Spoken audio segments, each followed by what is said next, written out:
continua essas perguntas aqui, primeiro capítulo do Livro dos Espíritos, que a gente já está estudando junto. Ele pergunta lá na questão número 3. Poder-se dizer que Deus é o infinito? Pergunta número 2, ficam para a gente poder estudar em casa, tá bom? E a resposta dos Espíritos. Definição incompleta. Pobreza da linguagem humana, insuficiente para definir o que está acima da linguagem dos homens. Bom, agora a gente vai fazer um pouco de exercício filosófico, né? Pensar um pouco mais. Vamos refletir conforme nós definimos lá no início do estudo. Quando a gente diz que Deus é o infinito, a gente sabe que o infinito é algo que a gente desconhece. Alguém pode colocar um limite no infinito? Não, é algo que está assim além até do que a gente possa imaginar. Então é a mesma coisa que nós inventássemos uma palavra que ninguém conhece. Por exemplo, fins. Ninguém sabe o que quer dizer essa palavra, nem eu. Mas eu chegasse a Deus é fins. Vocês entenderam? Não, nem eu, porque eu não sei o que quer dizer fins. É a mesma coisa que essa pergunta que Kardec dirigiu aos Espíritos, eles estão dizendo, ó, vocês estão pegando Deus, querendo definir com uma palavra que vocês também não sabem o significado. É sempre uma definição incompleta. E Kardec ele faz um comentário, essa resposta, né? Deus é infinito em suas perfeições, mas o infinito é uma abstração. Dizer que Deus é o infinito é tomar o atributo de uma coisa pela coisa mesma. É definir uma coisa que não está conhecida por uma outra que não está mais do que a primeira. A gente pode ver que a gente pode utilizar essa palavra infinito como uma característica, um atributo, né? Ele é infinito em suas perfeições, mas não definir Deus como sendo infinito.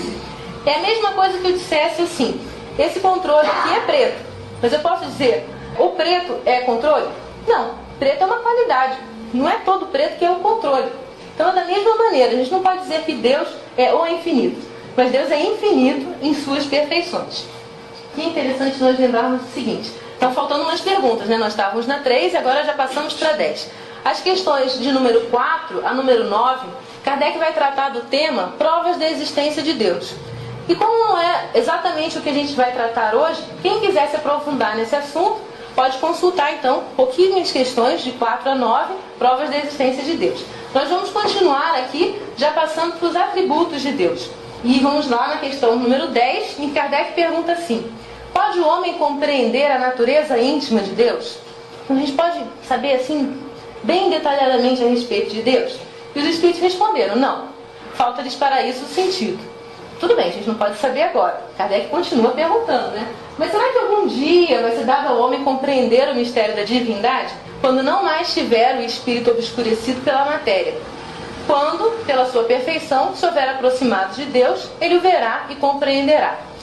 Então esse entendimento a respeito de Deus, ele vai não crescendo. Cada vez que nós vamos evoluindo, nós vamos aprendendo, esse nosso entendimento vai se ampliando. Até chegar ao ponto que nós vamos ficar como Jesus, que é o espírito mais evoluído que nós conhecemos, e ele poder dizer que eu e o Pai somos um, é porque ele realmente conhece a Deus, né? De uma maneira bem profunda. Mas isso quer dizer então que se a gente não pode compreender completamente Deus, a gente deve largar, então não estudar isso? Kardec faz essa pergunta, no número 12, né? Embora não possamos compreender a natureza íntima de Deus, podemos formar uma ideia de algumas das suas perfeições? Ou será que a gente tem que deixar de lado esse estudo? Os Espíritos responderam, de algumas sim. O homem as compreende melhor à proporção que se eleva acima da matéria, entrevê-as pelo pensamento.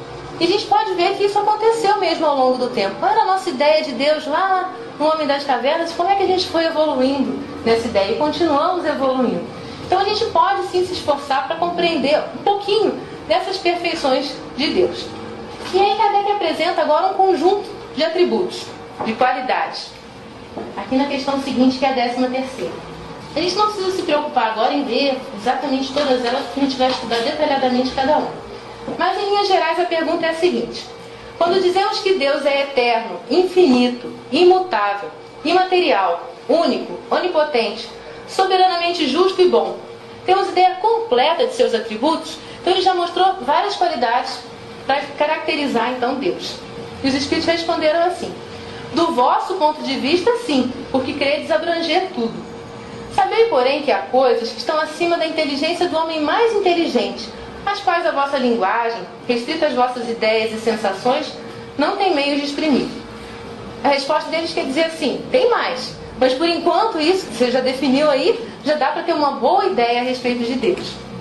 A razão com efeito vos diz que Deus deve possuir em grau supremo essas perfeições, porquanto se uma lhe faltasse, ou não fosse infinita, ele já não seria superior a tudo, não seria por conseguinte Deus.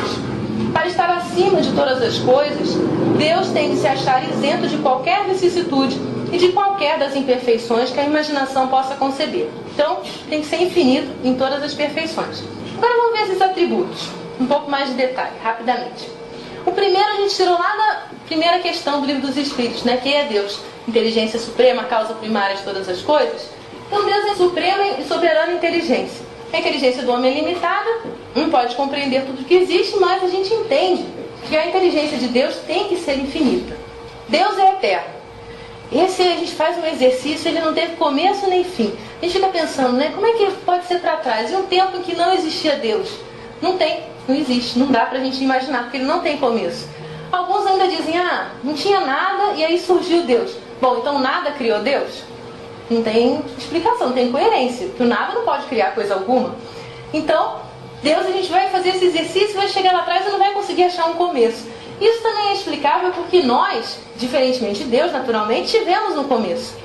Começamos em algum ponto, fomos criados por Deus em algum momento e vamos continuar. Nós também não temos fim. E nesse sentido a gente pode dizer que Deus é eterno, porque não tem nem começo nem fim, mas nós somos imortais, porque a gente teve um começo, mas sabe que não vai acabar. Vamos continuar. Deus é imutável, ou seja, não muda. Se estivesse sujeito a mudanças, as leis que regem o universo nenhuma estabilidade teriam. Imagina, né? Se Deus achasse assim, não, hoje a lei da gravidade vai ser o contrário, tudo vai subir. Como é que ia ser a nossa vida? A gente não ia ter estabilidade nenhuma, não ia conseguir definir nada. Essa certeza a gente tem. Deus é imutável e naturalmente as suas leis refletem isso.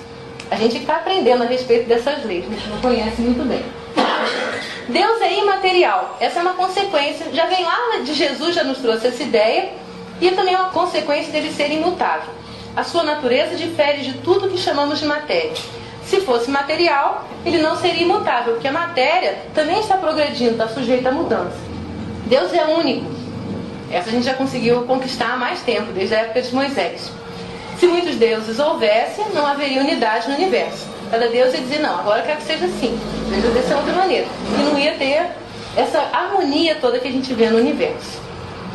Deus é onipotente. Se não possuísse o poder supremo, sempre se poderia conceber um ser mais poderoso, até o fim da escala.